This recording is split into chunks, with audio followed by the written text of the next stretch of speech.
Hello दोस्तों, नमस्कार। आप सभी को zoom study centre by Mukesh sir coaching में आप सभी का स्वागत है।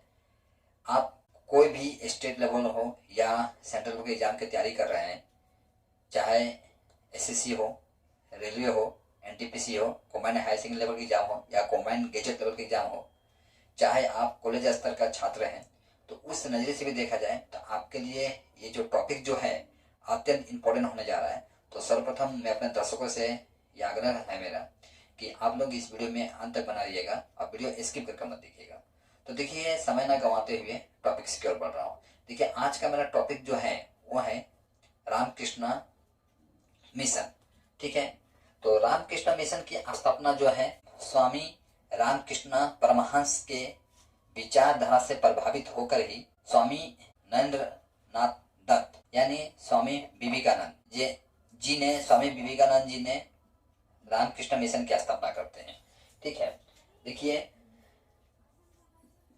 रामकृष्ण परमहंस परमहंस जिनका जन्म होता है आपका 1834 ईस्वी में और इनका मृत्यु होता है आपका 1886 ईस्वी में। इनके प्रिय शिष्य थे नरेंद्र नाथ दत्त। नरेंद्र नाथ दत्त यानी स्वामी विवेकानंद। स्वामी विवेकानंद संन्यास ग्रहण करने के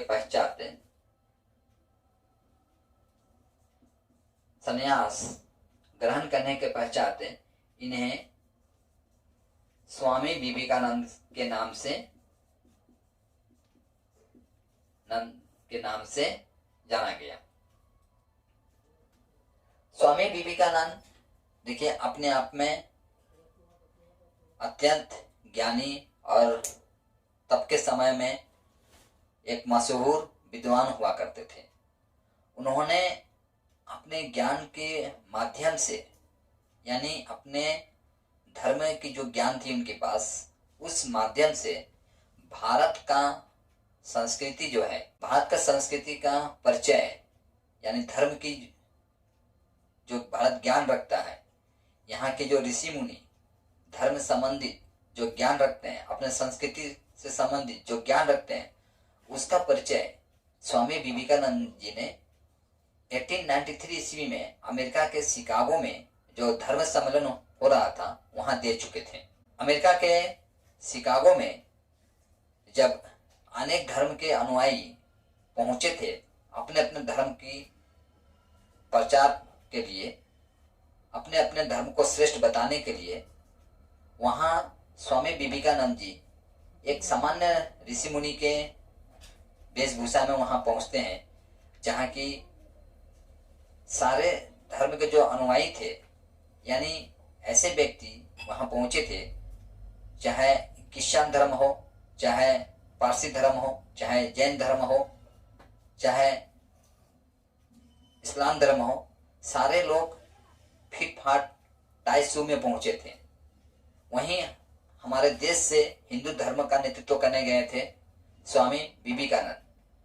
स्वामी विवेकानंद इतने सामान्य ड्रेस में थे और उनकी जो धर्म से संबंधित जो भाषण दिए, लोग उनके ड्रेस को देखकर ये कहीं भी दूर दूर तक ये आशा नहीं रखे थे कि भारत से एक आया हुआ योगी अपने धर्म के संबंध में इतना कुछ जानता होगा।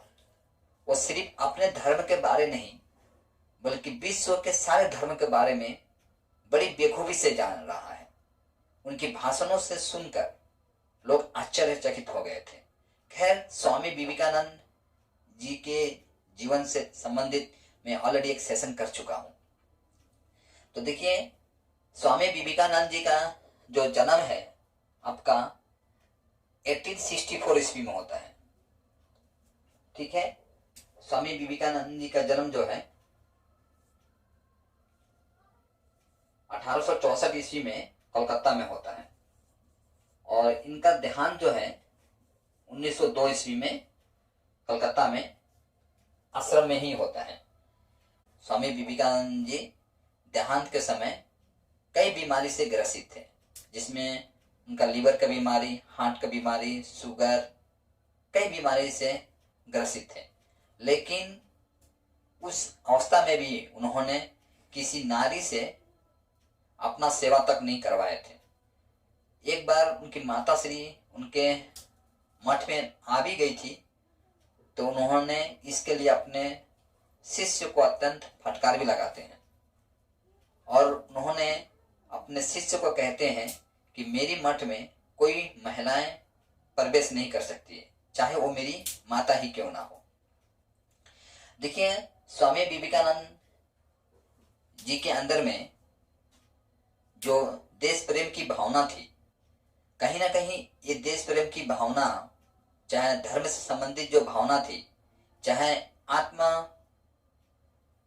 स्वावलंबी जो होने की भावना थी या आत्मनिर्भर होने की जो भावना थी, यही सब भावना यहाँ की युवा पीढ़ियों के अंदर भरना चाहते थे। क्योंकि ब्रिटिश जो थी उन दिनों में भारत की युवा पीढ़ी को कहीं ना कहीं नासा की लत लगा चुकी थी। स्वामी विवेकानंद देख रहे थे कि हमारा जो भारत है, जो युवा है, नासा की लत में कहीं ना कहीं बुरे मार्ग पर बड़ी तेजी से बढ़ रहा है। तो अपने देश की युवा पीढ़ी को बचाने के लिए उन्होंने रामकृष्ण मिशन की स्थापना करते हैं, जिसका कई उद्देश्य होता है। उनका पहला उद्देश्य यह होता है कि भारत के जो युवा हैं उनके अंदर में देश प्रेम की भावना भरी जाए। दूसरा उनका उद्देश्य यह होता है कि भारत की युवा के अंदर में आत्मनिर्भरता जैसी शक्ति का संचार किया जाए। तीसरा उनका उद्देश्य होता है रामकृष्ण मिशन की, तीसरा उनका उद्देश्य यह होता है कि भारत की युवा के अंदर में आध्यात्मिक ज्ञान का विकास किया जाए। चौथा कि भारतीय के युवा को आपका आत्मविश्वास में वृद्धि किया जाए, क्योंकि भारत के युवा उन दिनों में कहीं ना कहीं नेगेटिव एनर्जी के संपर्क में आ चुके थे और भारत के युवा को यह मानना था कि उनका देश पर ब्रिटिशों का अधिकार हो चुका है और वो उनके गुलाम हो चुके हैं। वो अब अपने देश के लिए या स्वयं अपने लिए कुछ नहीं कर पाएंगे, यानी वो निष्क्रिय हो जाते हैं। उनके अंदर में आशा की किरण जो होती है दूर दूर तक नहीं दिखाई देती है। तो ऐसे समय में स्वामी विवेकानंद जी उन भारतीय युवा के अंदर में एक आशा की किरण जगाते हैं और उन्हें प्रोत्साहित करते हैं कि वो अपने देश के लिए, वो अपने लिए, अपने समाज के लिए वो सब कर सकते हैं जो ब्रिटिश उनसे छीनी हुई है। यानी ब्रिटिश उन्हें आत्मनिर्भर बनने के जो अवसर है वो उनसे छीन चुकी है। उनके अंदर में जो आत्मविश्वास है कुछ कर जाने की, उसे समाप्त कर चुकी है। उन दिनों में कहीं ना कहीं आर्थिक समस्या की वजह से भारत की युवा यानी भारत के बच्चे जो हैं पढ़ने में सक्षम नहीं थे। उन्हें आर्थिक समस्याओं का समाधान करना पड़ता था, आर्थिक समस्या से जूझ रहे थे, जिसके कारण उच्च शिक्षा भी नहीं प्राप्त कर पा रहे थे। गिने चुने लोग जो थे उन दिनों में, जो कि कैम्ब्रिज ऑक्सफोर्ड यूनिवर्सिटी में जाके पढ़ाई करके आए थे भारत में, यानी ऐसे व्यक्ति जो पश्चिमी सभ्यता को अच्छी तरह से समझ गए थे और ये भी समझ गए थे कि यदि भारत को विकास करना है तो भारत की युवा को शिक्षित होना अत्यंत आवश्यक है। यही कारण है कि स्वामी विवेकानंद जी के जन्मदिन को युवा दिवस के रूप में मनाया जाता है। देखिए, स्वामी विवेकानंद जी युवाओं के लिए, अपने देशवासियों के लिए निरंतर कर्म करते गए। उनका एक बहुचर्चित स्लोगन है कि उठो, जागो, तब तक लक्ष्य के पीछे भागो जब तक लक्ष्य की प्राप्ति ना हो जाए। ये हर युवा के लिए एक मोटिवेशनल सेंटेंस है और कहीं ना कहीं हर युवा इस सेंटेंस से प्रभावित भी होते हैं। आज हर युवा को इस सेंटेंस को अपने जीवन में उतारना अत्यंत आवश्यक है। तो रामकृष्ण मिशन की स्थापना से संबंधित कई प्रश्न पूछे जाते हैं। पहला प्रश्न ये कि रामकृष्ण मिशन की स्थापना किसने किया? आपका उत्तर होगा स्वामी विवेकानंद। स्वामी विवेकानंद को किस नाम से जाना गया? स्वामी विवेकानंद को, यानी वास्तविक नाम उनका क्या था स्वामी विवेकानंद का? तो स्वामी विवेकानंद का वास्तविक नाम था नरेंद्र नाथ दत्त। स्वामी विवेकानंद शिकागो अधिवेशन में कब गए थे? शिकागो धर्म अधिवेशन में कब गए थे? 1993 ईस्वी में। ठीक है। स्वामी विवेकानंद का गुरुजी कौन थे? रामकृष्ण परमहंस। ठीक है। उठो जागो तब तक लक्ष्य के पीछे भागो जब तक लक्ष्य की प्राप्ति ना हो, यह कथन किसका है? तो स्वामी विवेकानंद जी का है।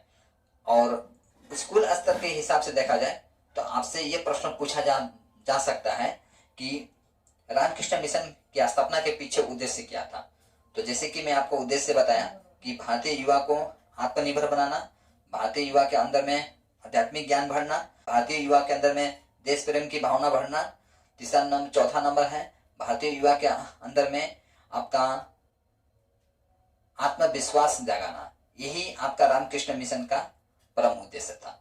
तो आशा करता हूं रामकृष्ण मिशन का उद्देश्य, रामकृष्ण मिशन की स्थापना जो है आप अच्छी तरह से समझ चुके होंगे।